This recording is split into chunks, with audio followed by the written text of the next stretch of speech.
Beginilah kondisi sebuah rumah di Dusun Gendir, Desa Klungkung, Kecamatan Sukorambi, Jombor, sesaat setelah gempa bumi bermagnitudo 6,7 skala Richter mengguncang. Titik gempa yang berada di barat daya Kabupaten Malang terasa cukup kuat di Kabupaten Jombor. Bahkan akibat kuatnya guncangan, rumah milik Ibu 5 ini ambruk hingga nyaris rata dengan tanah. Beruntung pemilik rumah yang merupakan lansia berusia 74 tahun selamat lantaran dibantu tetangga sesaat setelah guncangan gempa dirasakan cukup kuat. Pemilik rumah hanya mengalami luka di bagian lengan akibat terjatuh saat panik menyelamatkan diri keluar dari rumahnya. Korban langsung mendapat perawatan medis dari petugas Dinas Kesehatan Jember yang datang ke lokasi. Warga pun langsung bergotong royong menyelamatkan perabotan milik Ibu 5 yang masih bisa diselamatkan di antara reruntuhan bangunan.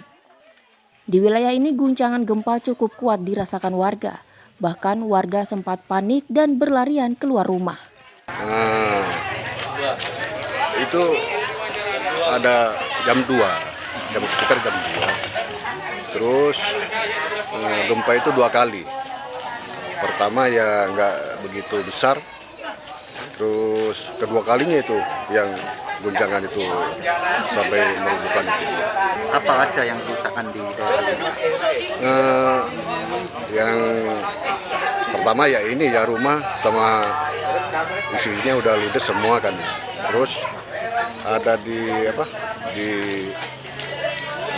dekat balai desa itu ada juga katanya. Ada berapa? Tapi nggak seperti ini, nggak parah seperti ini. Sementara itu, dari data sementara Badan Penanggulangan Bencana Daerah Kabupaten Jember, tercatat 10 rumah rusak sedang, 12 rumah rusak ringan, 2 rumah rusak berat, dan 1 masjid rusak sedang. Sedangkan 1 korban mengalami luka ringan. Sampai jam dan detik ini, teman-teman masih melakukan asesmen. Dan yang data yang terkumpul, itu sekitar ada 24 rumah yang rusak, kemudian 1 rusak masjid, dan 1 lagi ada korban yang atas nama Bulina. Korban bukan berarti itu luka-luka ringan. Untuk rusak berat ada berapa rumah, Pak? Sampai saat ini masih memilah untuk itu karena ada beberapa, kebanyakan rusak ringan dan sedang. Karena ya konstruksinya biasanya agak itu.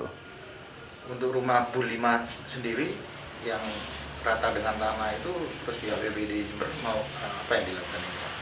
Makanya tindakan pertama itu adalah penyelamatan. Tindakan yang kedua itu kita support untuk sandang dan pangannya nantinya. Ini teman-teman masih harus sesegera mungkin untuk melakukan asesmen dan sesegera mungkin untuk support logistik nantinya. BPBD Kabupaten Jombor hingga kini masih terus mendata kerusakan akibat gempa dan akan segera menyalurkan bantuan untuk korban terdampak gempa di Kabupaten Jember. Tim Liputan News FTV Jember melaporkan.